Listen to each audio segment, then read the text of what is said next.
Welcome, student, in another video lecture session of taxation. In last video lecture session, we completed practical question number 1 and practical question number 2. So here we are going to start practical question number 3.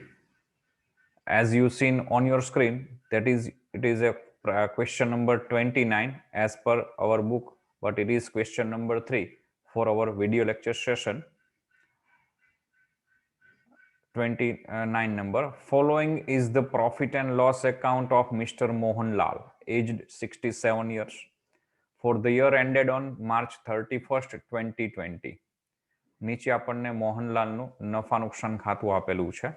એમની ઉંમર 67 વર્ષ છે.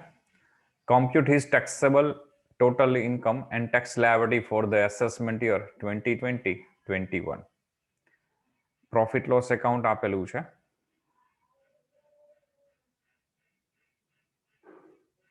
અને નીચે ચાર એક additional information છે, જેમાં નંબર 1 છે salary include the salary drawn by Mohanlal 72,000. સેલેરીમાં મોહનલાલે પોતે ઉપાડેલો પગાર 72,000 અંદર સમાવેશ થયેલો છે. તો સેલેરી પ્રોફિટ લોસમાં ડેબિટ સાઇડ હશે ત્યાં નંબર 1 આપી દઈશું આપણે. Depreciation allowed as per income tax rule amounted to ₹60,000. Tax department દ્વારા માન્ય ઘસારો 60,000 છે. તો ડેપ્રિસિએશન પ્રોફિટ લોસમાં ડેબિટ સાઇડ લખેલો હશે ત્યાં બાજુમાં ટીક કરી નંબર 2 આપશું. Number 3, life insurance premium has been paid for the life of wife mister Mohanlal. Policy value 16 lakh. તો તમે જોઈ શકો છો સ્ક્રીન ઉપર અહીંયા લાઈફ ઇન્સ્યોરન્સ પ્રીમિયમ છે, એની બાજુમાં 3 નંબર છે. And 24% of car usage is four personal purpose. કારનો 25% વપરાશ છે, ઉપયોગ છે, એ અંગત હેતુસર, અંગત કારણોસર થયેલો છે. તો મેન્ટેનન્સ ઓફ કારમાં 4 નંબર આપીશું. આવો જ ક્વેશ્ચન સૌરાષ્ટ્ર યુનિવર્સિટીમાં TYBBAમાં પૂછાયેલો છે.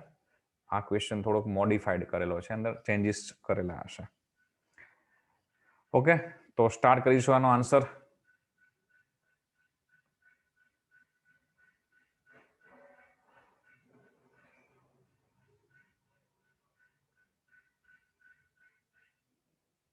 Here it is. Answer number 3. Statement showing taxable income from business of Mr. Mohanlal for previous year 1920 and assessment year 2020-21. Very first we have to start with net profit or loss as per profit and loss account. Here it is a profit rupees 8 lakh. As we seen, as we check in our profit loss, there is profit rupees 8 lakhs. Now less disallowed incomes. તો અમાન્ય આવકો. તો profit loss એકાઉન્ટમાં income side મતલબ credit side check કરીએ તો first છે gross profit. Obviously it is a business nature. Then bad debts recovery, but in bracket given there is not allowed deduction in earlier year. Bad debts recovery છે, પણ આ recovery છે એ જ્યારે bed ડેબ્સ arise થયેલી previous year, past યર્સમાં, ત્યારે as a bed ડેબ્સ તરીકે as expense allowed નથી. તો ઓબ્વિયસલી જે બેડ ડેબ્સ તરીકે એલાઉડ નથી થયેલી એવી કોઈ બેડ ડેબ્સ રિકવરી મળે તો એ બિઝનેસ ઇન્કમ તરીકે એલાઉડ થશે નહીં. So it is disallowed. How much is not given? So 100% amount. It means 40,000 full amount as a disallowed. Then interest on bank deposit net. Bank deposit interest. અગાઉ પણ આપણે last ક્વેશ્ચનમાં discuss થયેલું કે તમારો business શું છે કે પ્રોફેશન શું છે એની સાથે ડિપોઝિટના ઇન્ટરેસ્ટનું કાંઈ જ કનેક્શન નથી. તમારી ડિપોઝિટ હશે તો તમને ઇન્ટરેસ્ટ મળશે. તમે બિઝનેસ કરો છો કે નથી કરતા, અથવા કેટલો બિઝનેસ કરો છો કે શું પ્રોફેશન કરો છો એ ચેક કરી કે એ જોઈને તમને બેંક ઇન્ટરેસ્ટ નથી આપતી. બેંક તમને તમારી FD ઉપર ઇન્ટરેસ્ટ પે કરે છે. તો એ ઇન્કમ છે તમારી, નો ડાઉટ, બટ તમારા બિઝનેસના ઓપરેશનથી થયેલી ઇન્કમ નથી. મતલબ it is not an business income. So it is disallowed. Then rent received, it is also non-business income. તો એ પણ disallowed થશે. So this way total disallowed income rupees 1,48,000. which we have to less from our profit.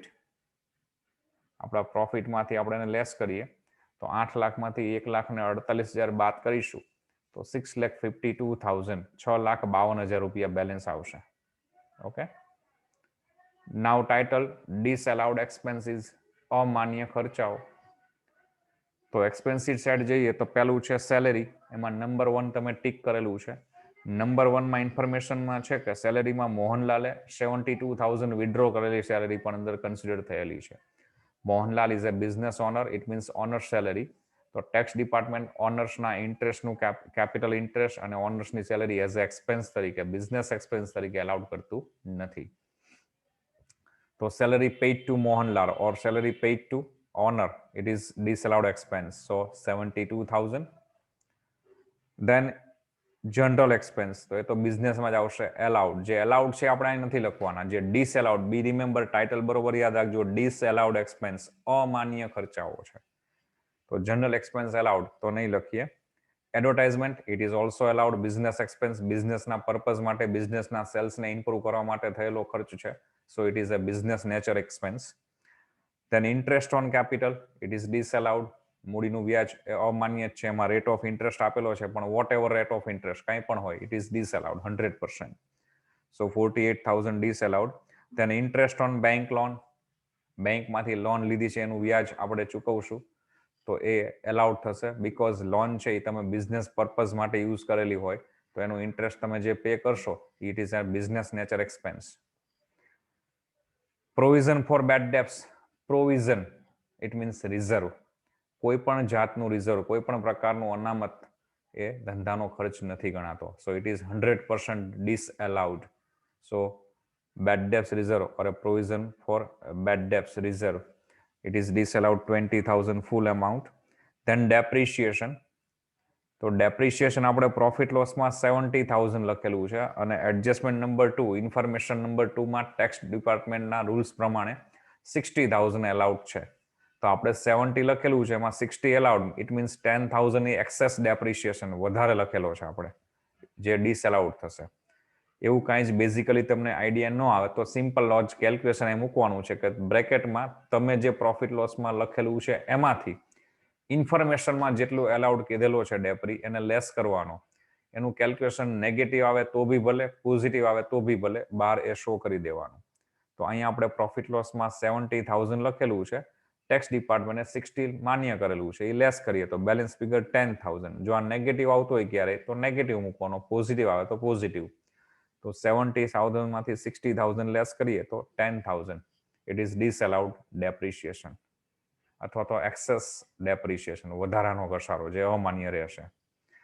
Next પછી આપેલું છે advance income tax, it is also disallowed because income tax is our personal expense, so it is not allowed under the head of business profession. then insurance premium, stationery, it is allowed, એ માન્ય રહેશે. Life insurance premium, તો એમાં information number 3 આપેલી છે. As per third information, there is life insurance premium has been paid for life of wife Mr. Mohanlal. મોહનલાલની wife જે છે એની લાઈફનું ઇન્સ્યોરન્સ પ્રીમિયમ એને પે કરેલું છે. પોલિસીની અમાઉન્ટ 16 લાખ રૂપિયા છે. પોલિસી અમાઉન્ટ સાથે અહીં કંઈ જ કનેક્શન નથી. એ આપણે અંડર સેક્શન 80C જ્યારે ગણીએ સેલેરીમાં જોયેલું છે, ત્યાં કન્સિડર કરવાનું છે. અહીંયા આપણે પોલિસી અમાઉન્ટ સાથે કોઈ જ કનેક્શન નથી. એની વાઇફનું ઇન્સ્યોરન્સ પ્રીમિયમ છે.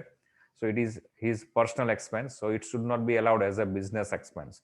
સો 100% અમાઉન્ટ ડિસઅલાઉડ થશે. મેન્ટેનન્સ ઓફ કાર 1,40,000 આપેલું છે, અને ઇન્ફોર્મેશન નંબર 4માં છે 25% કારનો યુઝ છે એ પર્સનલ પર્પઝથી થયેલો છે. તો ઓબ્વિયસલી કારનો જે એક્સપેન્સ છે એમાં 25% પર્સનલ પર્પઝના ગણાશે, જે બિઝનેસ એક્સપેન્સ તરીકે કન્સિડર થશે નહીં. તો એક્સપેન્સમાં બી 25% એક્સપેન્સ એ પર્સનલ પર્પઝથી થયેલા યુઝને કારણે છે. સો 25% ડિસઅલાઉડ થશે. તો 1,40,000 ના 25%, 35,000 રૂપીઝ કાર એક્સપેન્સ ડિસઅલાઉડ થશે. So this way total disallowed expense rupees 2,75,000, જેને આપણે લેસ કરીએ આપણી ઇન્કમમાંથી તો બેલેન્સ ફિગર 9,72,000 છે. It is a taxable business income. Okay.